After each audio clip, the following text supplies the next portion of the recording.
Alex Carter checked his formal attire one last time before entering the Grand Hall of Velrun. As a junior diplomat on his first major assignment, he'd spent weeks preparing for this state banquet, learning protocols, studying cultural customs, practicing formal greetings until his pronunciation was acceptable if not perfect. The hall was magnificent, designed to intimidate and inspire in equal measure.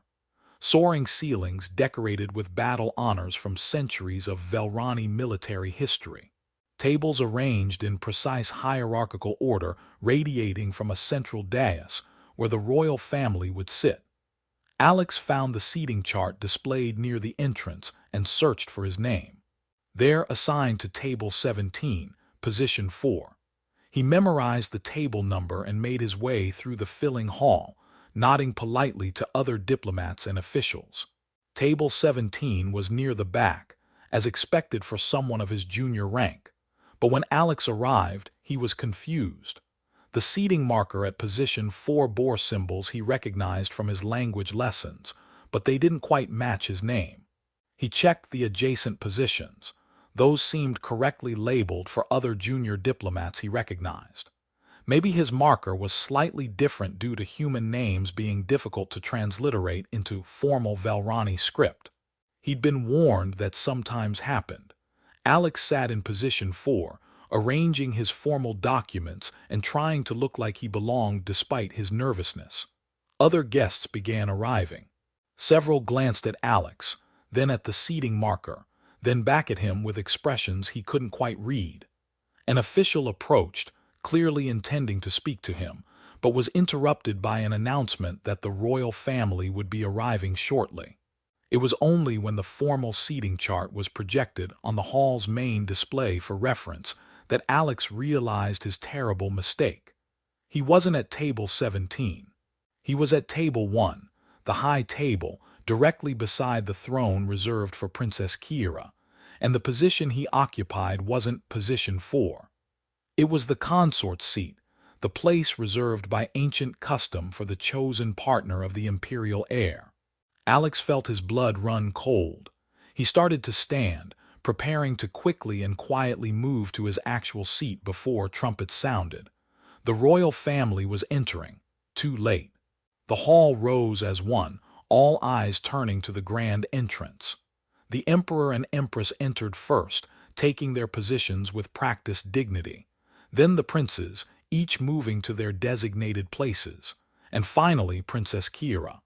Alex had seen images in diplomatic briefings, but they hadn't prepared him for her actual presence.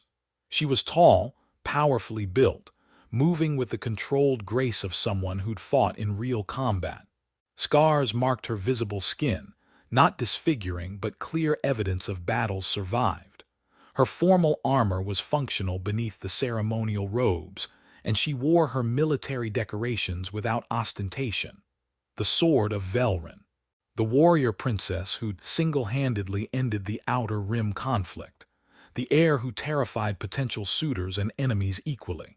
She walked toward the high table, her gaze sweeping across the hall in automatic threat assessment. Then her eyes landed on Alex, sitting in the consort's seat beside her throne. She stopped mid-stride. The entire banquet hall fell into absolute silence. Alex stood immediately, his mind racing through apologies and explanations, but before he could speak, Princess Kiera resumed walking. She approached the table slowly, deliberately, every eye in the hall tracking her movement. She stopped directly in front of Alex, studying him with an intensity that made him acutely aware of every diplomatic error he'd just committed. "You sit in the consort's seat," she said, her voice carrying clearly in the silent hall. "Your Highness, I made a mistake reading the seating markers," Alex said, keeping his voice steady through sheer force of will. "I apologize for the error and will move immediately to my assigned position." He started to step away from the seat, but Kiera raised a hand, not threateningly, just a clear gesture to stop. "In our tradition," she said, her tone neutral but her words devastating, "claiming the consort's seat is a formal challenge. By sitting there, you declare yourself worthy to stand beside the heir to the empire. It requires either absolute courage or absolute foolishness. The court was so quiet Alex could hear his own heartbeat. Kira studied him with unwavering focus. Which are you, human, courageous or foolish? Alex considered lying. Considered performing bravery he didn't feel. Considered a dozen diplomatic deflections. Instead, he chose honesty. Neither, Your Highness. I'm just a junior diplomat who can't read formal Velrani script well enough yet. I made an honest mistake. I thought this was table 17, position 4. I didn't realize I was at the high table until the seating chart was displayed, by which point you were already entering. Something shifted in Kira's expression, so subtle that Alex almost missed it. It might have been surprise, it might have been amusement. An honest mistake, she repeated, as if testing the words. How refreshing. She moved to her throne and sat with fluid precision. Then she gestured to the consort's seat, to Alex's seat. Sit. It wasn't a request. Alex sat, intensely aware of the hundreds of eyes watching this interaction, of the diplomatic implications he probably couldn't even comprehend, of the fact that he was now seated beside the most dangerous woman in the empire. Princess Kira turned to address the court, her voice carrying absolute authority. The consort's seat has been claimed and challenged. By ancient custom, I accept this challenge. The claiming stands until tradition is fulfilled or broken. The hall erupted in whispers, quickly suppressed, but the shock was palpable. Alex's mind was racing, trying to process what had just happened. But one thing was becoming terrifyingly clear. Through sheer accident, he'd just become formally engaged to the deadliest princess in the known galaxy. The banquet proceeded with elaborate formality, but the tension in the hall was palpable. Alex sat rigidly beside Princess Kira, acutely aware that every eye periodically returned to their table, that whispered conversations were undoubtedly analyzing this unprecedented situation. Kira ignored him completely through the formal ceremonies, speeches from the emperor, toasts to diplomatic relations, presentations from various delegations. But Alex noticed she was watching him peripherally, assessing his reactions, his composure, his handling of the ceremonial protocols. He focused on not making any additional errors, used the correct utensils for each course, stood and sat when protocol required, maintained diplomatic neutrality during politically charged speeches. If he was trapped in this situation, he'd at least avoid making it worse through ignorance. When the formal ceremonies finally concluded and guests began mingling socially, Kira spoke to him for the first time since commanding him to sit. Walk with me. Again, not a request. She stood and moved toward a balcony overlooking the capital city. Alex followed, aware of the court's attention tracking their departure. The balcony was private, shielded from observation. The moment they were alone, Kira's formal demeanor shifted to something more direct. You understand what happened in that hall?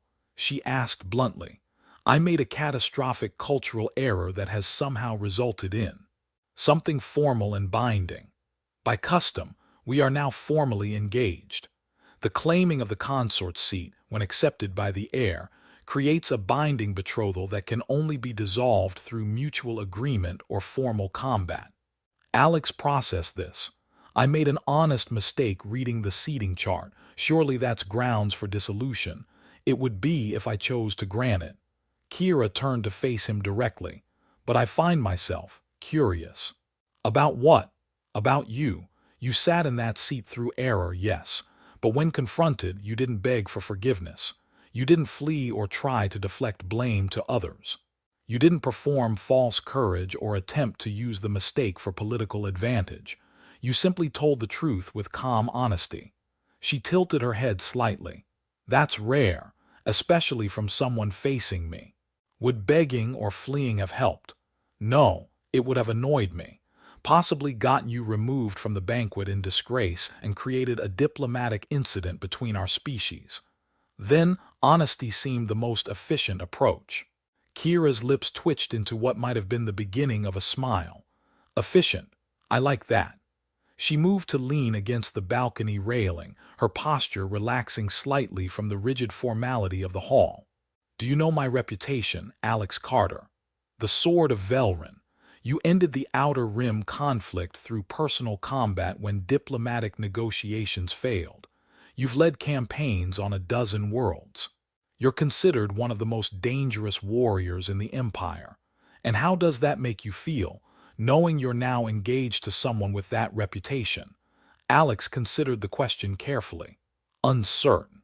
Concerned about the political and personal implications. Aware that I'm far outside my depth, but not particularly afraid of you personally." "Not afraid?" Kira sounded genuinely surprised. "Why not?" "You've had multiple opportunities to harm me if that was your intent. Instead, you've asked questions and explained the situation. That suggests you're more interested in understanding what happened than in punishing me for the error." Alex paused. "Should I be afraid of you? Most people are. I don't know you well enough yet to determine if fear is appropriate. You're clearly powerful and dangerous. Your reputation didn't come from nowhere, but you haven't actually threatened me. You've just pointed out I made a cultural error that has significant consequences. That's not particularly fear-inducing. It's just complicated." Kira studied him for a long moment. "You're either very brave or remarkably foolish." "Probably both, but I'm also practical." Alex met her gaze directly. "I made a mistake that has resulted in formal engagement according to your customs. Panicking about it won't change that reality. Understanding what it actually means and how to navigate it seems more productive than fear." "Navigate it," Kira repeated. "You're already thinking in terms of managing the situation rather than escaping it." "Is escape actually possible?" "Technically, yes. I could release you from the claiming, acknowledge the honest mistake and dissolve the engagement. But you're not going to do that." "No, I'm not." "Why?" Kira was quiet for a moment, looking out over the city lights. "Because everyone who approaches me performs, Alex. They perform courage to hide fear. They perform respect to hide ambition or resentment. They perform interest in partnership while calculating political advantage or strategic alliance. Every suitor I've met has been performing, trying to appear worthy, trying to impress me, trying to use marriage to the heir for their own purposes." She turned back to face him. "You performed nothing. You made a genuine mistake, admitted it honestly, and responded to the consequences with calm rationality instead of fear or opportunism. That's the first genuine interaction I've had with a potential partner in my entire life. So you're holding me to this engagement because I accidentally sat in the wrong seat and was honest about it. I'm holding you to it because you showed me something I've never seen from someone in the consort seat: authenticity. That's worth exploring." Alex absorbed this, trying to organize his thoughts about being engaged to an alien warrior princess he'd met approximately 2 hours ago. "If you hold me to this betrothal," he said carefully, "what does that actually mean? What are my options?" "Our options," Kira corrected. "This isn't something I'm doing to you. It's a situation we're both in now, by accident and by my choice to honor the tradition literally rather than dismissing your error as ignorance." "Our options, then. We have 6 months of formal courtship, as tradition requires. During that time, we must attend official functions together, participate in cultural ceremonies, and give the engagement appropriate public recognition. Both families will be involved. There will be political implications you can't begin to imagine yet. And at the end of 6 months, either of us can dissolve the engagement through formal declaration. If we both choose to continue, we proceed to the final bonding ceremony, which is permanent and binding according to Velrani law. So I have 6 months to either make this work or find a dignified way to exit." "We have 6 months," Kira emphasized again. "You're not in this alone, Alex. I chose to accept the claiming.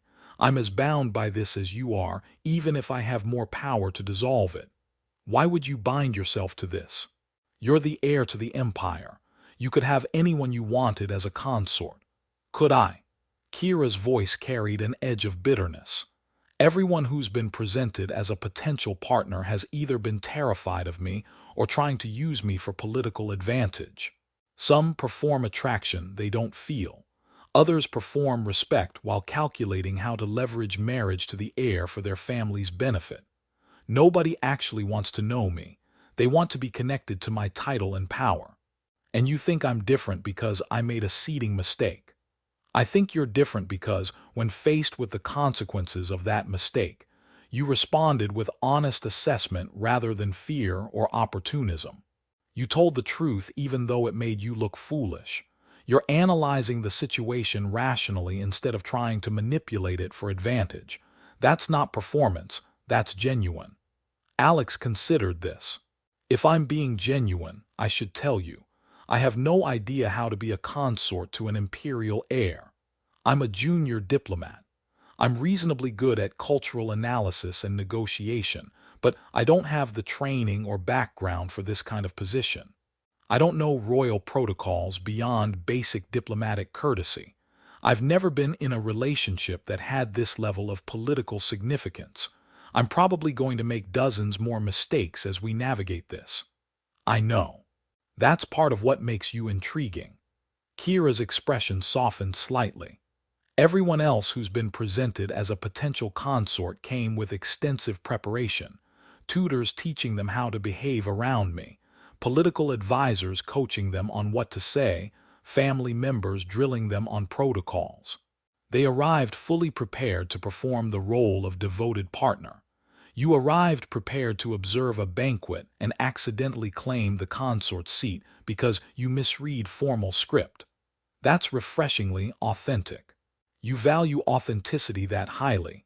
I value not being lied to, not being manipulated, not having someone perform devotion while calculating how to use our marriage for their own purposes. Kira moved closer to him. If we proceed with this engagement, I want honesty. When you make mistakes, tell me. When you don't understand protocols, ask. When you're uncomfortable or uncertain, say so. I'd rather have genuine confusion than false confidence. I can do honesty, Alex said. But I need honesty from you too. If this is going to work, if we're going to try to make a genuine partnership from this accident, I need to know you're being authentic too. Not just performing the role of accepting princess while actually planning to dissolve this in 6 months. Fair. You want to know my genuine thoughts about this situation. Yes. Kira took a breath. I'm intrigued and uncertain. You're not what I expected.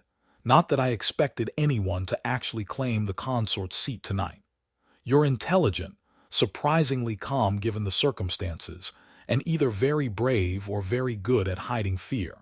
I don't know yet if those qualities will translate into a successful partnership, but I'm willing to explore the possibility. What would successful partnership look like to you? Someone who sees me as more than my military reputation. Someone who can handle the political complexities of being connected to the imperial family. Someone who won't be intimidated into silence when I'm wrong or when difficult decisions need discussion. She paused. Someone I can trust to be genuine with me even when honesty is uncomfortable. I can try to be those things, but I need to know, are you actually interested in finding a genuine partner, or are you just testing me to see if I'll perform adequately for 6 months before you dissolve this? The question was more confrontational than diplomatic protocol probably suggested, but Kira had asked for honesty. She didn't seem offended. Instead, she looked almost relieved. I'm genuinely interested, she said. I wouldn't have accepted the claiming otherwise. I could have dismissed your error, avoided this entire situation. But when you sat in that seat and then responded with honest confusion rather than fear or opportunism, for the first time, I saw the possibility of partnership with someone authentic. That's worth 6 months of exploration at minimum. Then let's try, Alex said. I don't know if this will work. I don't know if accidental engagement can become genuine partnership, but I'm willing to try if you are. I am. Kira extended her hand in the formal Velrani greeting for sealing agreements. 6 months of honest courtship. We both try to make this work. We both reserve the right to dissolve if it becomes clear we're not compatible. But we genuinely try rather than just performing until the escape timeline arrives. Alex took her hand, noting the strength in her grip, controlled, but clearly capable of far more force if she chose to apply it. 6 months of honest courtship. Agreed. Good. Then we should return to the banquet. People will be speculating about what we're discussing out here, and the longer we're gone, the more dramatic the speculation becomes. Should I be prepared for dramatic speculation? You just became engaged to the sword of Velrun through a seeding error. Dramatic speculation is inevitable. You might as well get used to it now. She was right, of course. As they returned to the banquet hall, Alex could feel the weight of hundreds of eyes tracking their movement, assessing their body language, analyzing every interaction for clues about this unprecedented situation. He'd come to the banquet expecting to observe diplomatic protocols from a safe position among junior delegates. Instead, he'd accidentally become engaged to the Empire's deadliest princess. Terrifying, yes. But also, if Kira was being genuine about wanting authentic partnership, potentially the most significant opportunity of his career and life.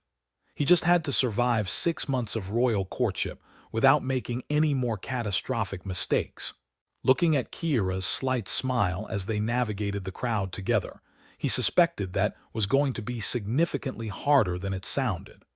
The following months were a crash course in what it meant to be engaged to imperial royalty. Alex attended state functions, learned proper protocols for addressing the royal family, navigated complex political dynamics, as various factions tried to assess what his engagement to Princess Kira meant for their interests. But more importantly, he and Kira spent significant time together, genuinely trying to understand whether accidental engagement could become real partnership. They had formal dinners where they discussed political philosophy and military strategy. They walked in the palace gardens while Kira explained Velrani history and Alex shared human cultural perspectives.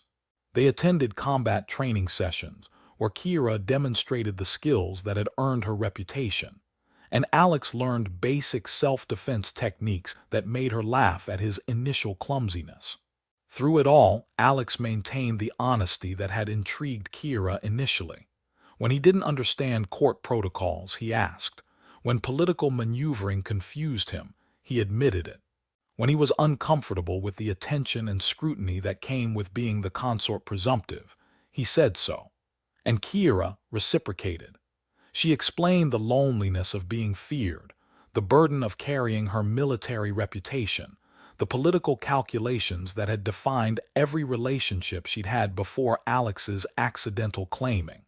She was honest about her doubts, whether a human could truly understand Velrani warrior culture, whether Alex could handle the pressures that came with being her consort, whether their accidental beginning could become genuine partnership.